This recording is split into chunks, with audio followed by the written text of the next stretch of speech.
આત્મહત્યા કોને કહેવાય જાણો છો?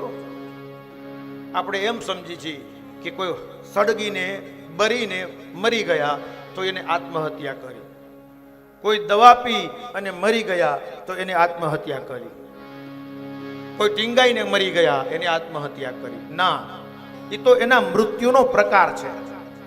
સળગીને મર્યા એ મૃત્યુનો પ્રકાર છે, દવા પીને મર્યા એ મૃત્યુનો પ્રકાર છે, પાણીમાં ડૂબીને મર્યા એના મૃત્યુનો પ્રકાર છે.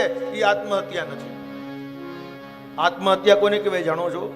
જીવન પર્યંત ક્યારે ભગવાનનું નામ ન લીધું ને એને આત્મહત્યા કહેવાય.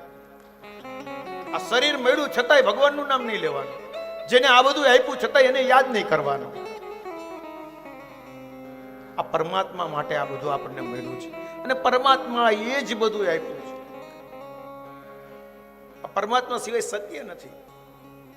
આપણને સદગુરુ મળ્યા ને તો એના મૂળમાં આપણી લાયકાત છે અને પરમાત્માની કૃપા છે એટલે સદગુરુ મળ્યા છે.